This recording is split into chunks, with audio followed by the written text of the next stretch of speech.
behalf of the government and people of Ghana, I congratulate the Africa Prosperity Network, the Secretariat of the African Continental Free Trade Area, the United Nations Economic Commission for Africa,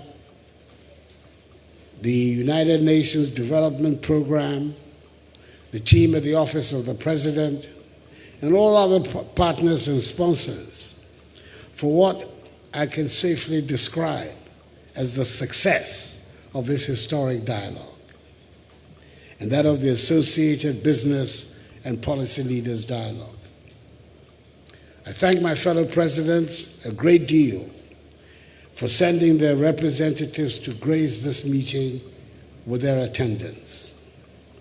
It is yet again another demonstration of their commitment towards the success of the AFCFTA.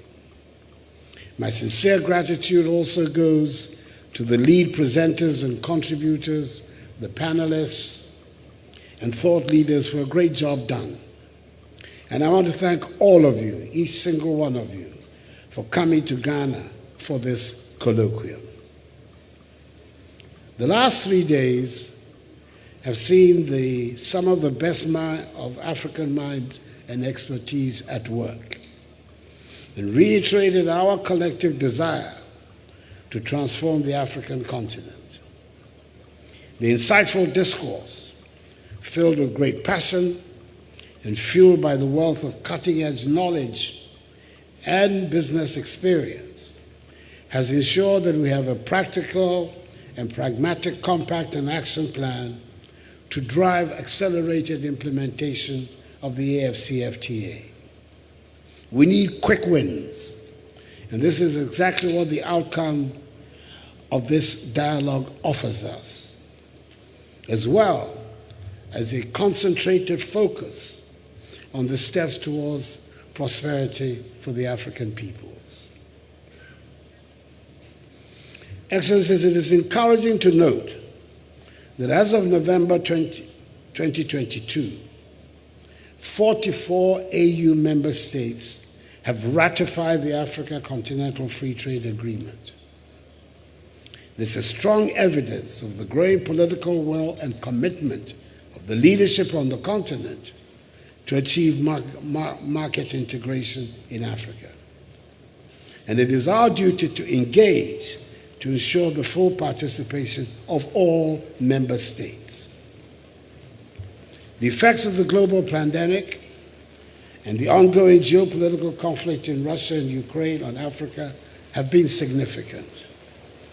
From rising food and energy costs to loss of domestic revenues and unsustainable debt levels. In fact, we are one shock away from a very dire situation.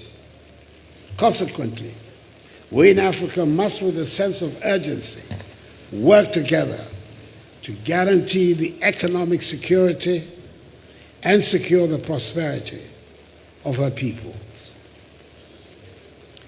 To accomplish this shared objective, African political and business leaders, as well as other strategic stakeholders, should use actively the opportunities presented by the AFCFTA agreement to boost intra-African trade in food, industrial products, and services in order to enhance productive capacity and strengthen its resilience to external shocks. The AFCFTA will eliminate tariffs on 97% of goods traded within the African continent, offering significant opportunity for businesses to set up and expand in Africa. Ladies and gentlemen, while we recognize the enormous challenges we may face, it is the smart actions that we take, the investments that we make in our peoples, and the speed and effectiveness in implementing the common African market that will guarantee that the 1.3 billion people who call this continent home can enjoy prosperous and fulfilling lives. we're already seeing some important progress. For example, a number of financial institutions have signed on to the Pan-African Payment Settlement System, a digital platform